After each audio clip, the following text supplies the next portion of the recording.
Hey Georgie, thanks for joining me today. As you know, I run these quick 10 to 15 minute interviews with founders in our GTM World community where we dive into what makes their product tick. My audience is GTM professionals, sales leaders, RevOps folks, growth marketers who appreciate technical conversations about the tools they are evaluating. So I've looked at SignalBase and honestly, the verified intent signal approach is really interesting. Especially the investor database piece, I want to ask you 5 focus questions that will help my community understand how SignalBase works and whether it fits the stack or sound good. Okay. Yeah, let's do So it. yeah. So the first question is that so you claim your signals are verified and customers say your data's quality is unreal. What's your actual verification process? And how do you ensure a funding round or hire is really about it if it hits my CRM? And how does that Mhm. compare to tools like Clay where people build their own workflows? That's the first question for you. Okay, I'll start big by saying that we actually got a Clay executive on our podcast who openly shared that they don't care about data quality that is being given to their users. And yeah, I mean, let's just start from there, right? Like, what are we even talking about when it comes to sourcing that initial data, which comes down to the fact that Clay is an enrichment platform, not a sourcing platform, right? So this is, I think, the first thing. What makes us different is that ever since I stepped in as a CEO, I said that we need a simple 3-layer verification system. And it goes through the following way of sourcing. So we have pre-vetted by myself news sources. We also use social media. And then based on that one, we purchase a few other APIs in order to increase the scraping window. And if you go to the job changes signal, for instance, what you can see is that we source signals within less than a minute ago time frame, which makes us significantly faster and better than the rest of the stale database providers that just buy chunk data on a weekly or monthly basis, right? So this is the first layer. The second layer is that we use our own LLMs in order to read absolutely everything from the sources, include all of the sources and try to find a similar data points in order to increase the accuracy of the particular signal.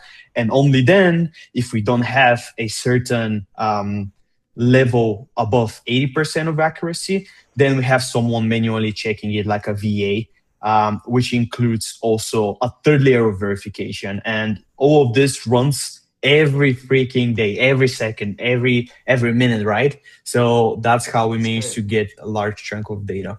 Yeah, so you guys are going through multiple rating and multiple, I will say, layers, right? That's a great stuff. So Correct. my second question is that you offer 3 ways to get data. Okay, REST API, webhooks, and native HubSpot integration.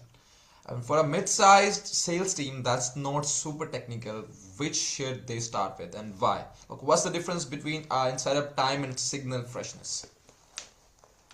Great question. I feel like most of the teams that use this and they're going to build their engine without any technical expertise is a simple CSV download, right? You just download it, push it into another platform, you just map all the columns that you want. Boom, there you have it, like less than a minute ago. What is interesting is actually the webhooks because they work in a two-way manner. You can either enable them to auto-populate your clay tables if you enable auto-enabling on, of course. And what does that mean is that every time whenever you have a company, let's say that you want to target, such as Series A company within the US that is health tech, what happens is that we push that data automatically, which makes our data live and so as your clay table, right? Which makes it unique.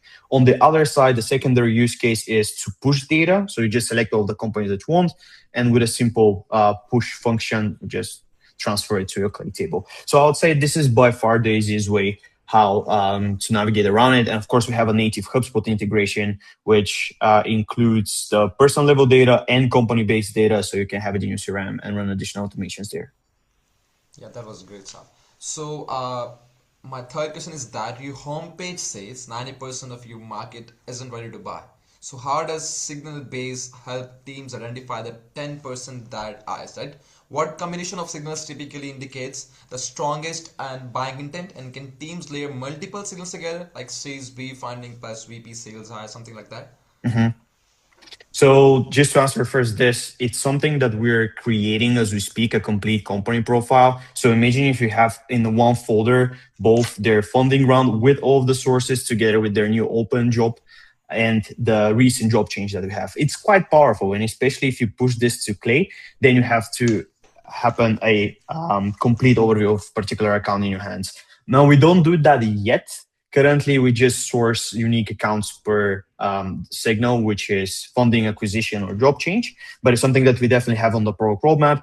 When it comes to the buying signals, what I say is that the signals that we provide is actually not indicating buyer readiness, because I come from a marketing world and I do know that a simple outreach cannot indicate when someone is ready. They actually need to engage with your content, like get warmer, etc., etc. What we do share is that the chances of them picking up the phone is 3 times higher, simply because they have a motion around it. So your SDRs or you yourself as a GTM agency can pick it up and start monitoring for additional signals later down the line, like social engagement, etc., in order to get a little bit more context towards, okay, this is relevant for them or this is not relevant for them, etc. So at least we help your SDR team to not be on the other side of the screen wondering if they have budget or not. Yes, so that's what this one more, I would say, pro side of your signal base. So Correct. my fourth question is a bit on, I would say, on side of economics and the finances. So Mhm. your customers claim they are saving $50,000 plus monthly by replacing enterprise heavy tools. What tools are they typically replacing? And at £39 per month for GTM signals plan with 500 API credits. I help Yep. me understand the economics. When the teams need to jump to the custom signal engine tire. So number one is seating. What we do offer within the 30 base plan is only one seat. So in case you want to have multiple team members of yours in it, then you need a little bit more of a custom plan. In case you want more credits than 500, it's also a custom plan for the moment. So it's kind of easy. Like you test the API. If you want more, you get a custom seating and things like this.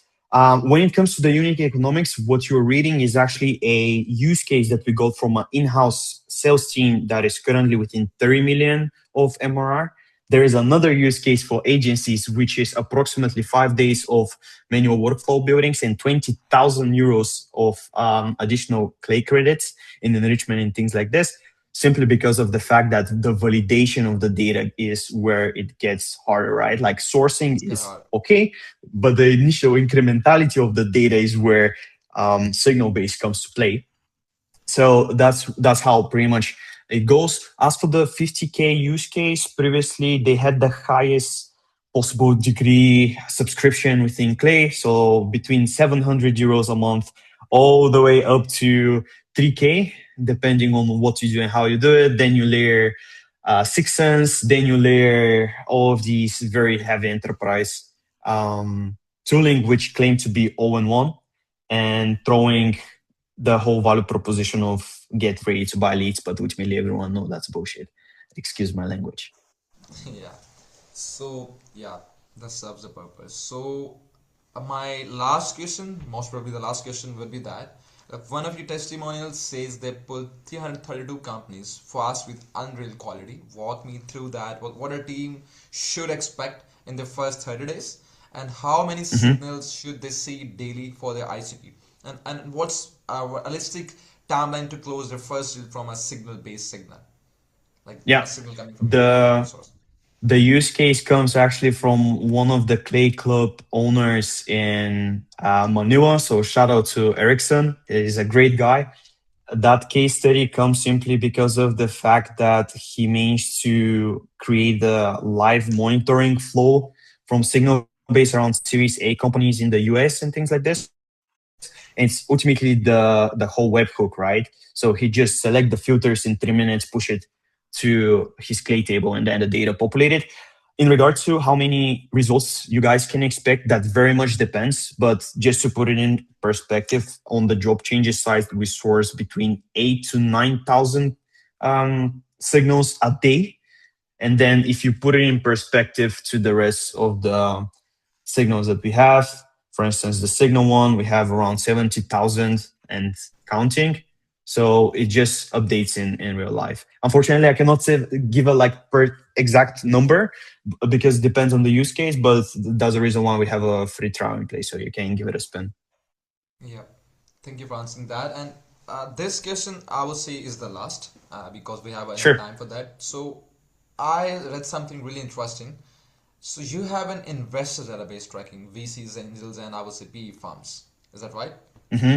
So Yeah. how does this work alongside your funding signals, and can teams filter companies by which investor backed them, or what's a smart workflow for using investor data in outbound? What do you say about that? Yeah. I will give credit to Tanay from the Clay Bootcamp. He's one of the mentors. This guy is brilliant. What he ultimately did is go to our API, ask for all the investors within a particular region that he's interested in, and run additional enrichment through there through Cloud Code. So I think that's by far one of the Tanay is the most up god. to date use cases. You're right. Tanay is the Yeah. god. So shout out to Tanay for that one. Shout out. Yeah, and I think that's a great use case. And the thing is, from there you can do so much more. Later down the line, we're going to scrape all investor websites that are being there and not more. So therefore, we're going to display a lot more information, like the type of tickets that they display, and beyond that, like how much of their annual funding is already given to different portfolio startups and things like this. But I would say that's the by far the best way right now. Just put it into Cloud Code to NNN and things like this. That's amazing and perfect, Georgie. I really appreciate you breaking all this down. I'm going to edit this into a 60-second trailer and share it with the full interview link to the GTM World community and on our LinkedIn's as well. They're going to love the technical depth here. I'm sure about that. And where should people go if they want to try SignalBase or book a demo with you? Simply go to the website trysignalbase.com or just hit me up on LinkedIn. I'm always there, happy to help you guys and brainstorm the best strategy for your use case. Perfect. That's it. That's a wrap.